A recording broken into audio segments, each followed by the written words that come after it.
السلام علیکم ورحمۃ اللہ وبرکاتہ۔ جیسا کہ آپ جانتے ہیں کہ ایک سال پہلے شہر حیدرآباد کی سرزمین میں طالبات اور خواتین کو دین اسلام سے جوڑنے اور ان میں اسلام کی بنیادی تعلیمات کا ذوق پیدا کرنے اور اسلام کے مختلف پہلوؤں سے متعلق علم دین سے آراستہ کرنے کی خاطر مراکز نسوان کے نام سے ممبر و محراب فاؤنڈیشن کے تحت اقدامات کیے گئے، سینٹرز بنائے گئے، اور بڑی خوشی کی بات ہے کہ الحمدللہ شہر حیدرآباد کے عموماً سرم ایریاز میں بابا نگر اور اس کے اطراف و اکناف، شاہین نگر اور ادھر کشن باغ، مولا علی و دیگر علاقوں میں 66 مکاتب اس وقت الحمدللہ چل رہے ہیں، اور ان 66 مکاتب میں 1600 سے زائد خواتین الحمدللہ تعلیم حاصل کر رہی ہیں۔ یہ بہت بڑا اللہ تعالیٰ کا احسان ہے کہ بہت کامیابی سے یہ مراکز نسوان چل رہے ہیں اور ایک سسٹم کے ساتھ چل رہے ہیں۔ ان کے لیے نصاب قائم کیا گیا، روزانہ 2 گھنٹے کی ترتیب پر یہ 66 مکاتب جس میں 1600 خواتین تعلیم حاصل کر رہی ہیں، اس میں روزانہ ایک درس قرآن، سیرت کا ایک سبق اور مسائل کا ایک سبق اور شب و روز کی سنتیں اور آداب، روزانہ ایک پہلو پر روشنی ڈالنا، اور نازلہ قرآن اور نورانی قاعدہ وغیرہ کی ترتیب پر چلایا جا رہا ہے۔ الحمدللہ اس کا 1 سال مکمل ہوا، اور 1 سال کی تکمیل کے بعد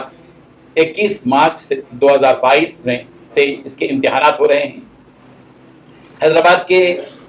دیگر جو مدارس نسوان ہیں وہاں سے بھی معلمات کو بلایا جا رہا ہے، اور وہ امتحان لیں گی، اور ایک ترتیب سے امتحان ہوگا، اس کے نتائج ہوں گے۔ اور الحمدللہ ہمارے یہاں پر کوآرڈینیٹرز موجود ہیں، مولانا حبیب الرحمن حسامی صاحب ہیں، اور ہمارے حافظ یوسف صاحب ہیں، اور شہناز میڈم ہیں، ریشمہ میڈم ہیں، اور مولانا عبد الماجد رشادی صاحب ہیں۔ ان تمام کی نگرانی میں یہ 66 مکاتب الحمدللہ چل رہے ہیں۔ امتحان ہوگا، اور امتحان کے بعد انشاءاللہ دوسرے سال کا آغاز ہوگا، اور جب دوسرے سال کا آغاز رمضان کے بعد شوال میں ہوگا تو اس میں انشاءاللہ خواتین کے لیے خواتین سے متعلق خصوصی مسائل، خواتین سے متعلق احادیث، اور خواتین کی جو ذمہ داریاں اور ان کی مسئولیات ہیں ان سے متعلق اہم ترین کتابیں اس میں پڑھائی جائیں گی۔ مثلا ماں باپ، بچے کی پیدائش کے بعد ماں باپ کیا کریں،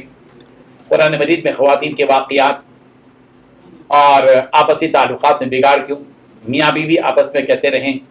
شادی تو ہو مگر شادی، اور پڑوسیوں کے حقوق ادا کریں۔ اس قسم کے معاشرت اور معاملات سے متعلق ان طالبات اور خواتین کے اندر ایک ذہن سازی کی جائے گی، اور تربیت کا ایک ماحول پیدا کیا جائے گا۔ الحمدللہ اس کے اچھے اثرات مرتب ہو رہے ہیں۔ وہ خواتین جو سرم ایریوں میں نکڑوں پر بیٹھا کرتی تھیں، دروازوں کے پاس بیٹھا کرتی تھیں، حیا کا اور حجاب کا کوئی خاص ان کو خیال نہیں تھا، الحمدللہ ان مکاتب اور مراکز کے قائم ہونے کے بعد ان میں پردے کا ذوق پیدا ہوا،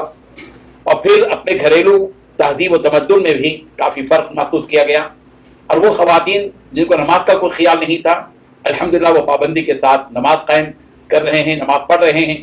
اور الحمدللہ مولانا حبیب الرحمن حسامی صاحب کی طرف سے جو نماز جنتری سال بھر کے لیے طے کی گئی ہے وہ ان طالبات کو دی گئی ہے، اور وہ اپنی جنتری میں لکھ رہی ہیں کہ انہوں نے فجر کی نماز پڑھی، ظہر کی نماز پڑھی، عصر کی نماز پڑھی۔ ایک طرح نماز کی حاضری بھی ہو رہی ہے، گھریلو نظام اور مزاج میں تبدیلی آ رہی ہیں، اور الحمدللہ ہم ہمارے اسپانسرز کے بھی شکر گزار ہیں کہ ان مکاتب میں ان مراکز کے لیے جنہوں نے ماہانہ خرچ کی ذمہ داری لی۔ تاہم ابھی تقریباً 15 ایسے مکاتب ہیں جن کے اسپانسر ابھی نہیں لے گئے ہیں۔ ہم اپنے اہل خیر حضرات سے اپیل کرتے ہیں کہ ماہانہ ان مراکز پر 7,000 روپے کا خرچ آ رہا ہے، جس میں معلمہ کی تنخواہ ہے، اور بعض جگہ مینٹیننس کا مسئلہ ہے، انعامات کا مسئلہ ہے، اور اس کو آرگنائز کرنے کے لیے جو انتظامی امور ہیں وہ ساری چیزیں ہیں۔ تو اس سلسلے میں ہم اہل خیر حضرات سے درخواست کرتے ہیں کہ وہ ایک سینٹر کی اسپانسر لیں۔ ہر مہینہ ایک سینٹر کے لیے 7,000 روپے کا خرچ آتا ہے، جس میں 25 سے 30 خواتین دینی تعلیم حاصل کریں گے، اور 25 سے 30 خواتین اگر تعلیم حاصل کریں گی تو 25 سے 30 گھرانوں کے دیندار بنانے کا ہم کو انشاءاللہ ثواب ملے گا، اجر ملے گا۔ ہم امید کرتے ہیں اہل خیر حضرات سے کہ اس جانب توجہ دیں گے۔ ممبر و محراب فاؤنڈیشن سے یہ مراکز نسوان 66 جو چل رہے ہیں، ابھی تک 15 سینٹرز کے ہمارے اسپانسر نہیں بن پائے ہیں۔ ہم اہل خیر سے درد مندانہ اپیل کرتے ہیں تاکہ یہ سلسلہ جاری رہے۔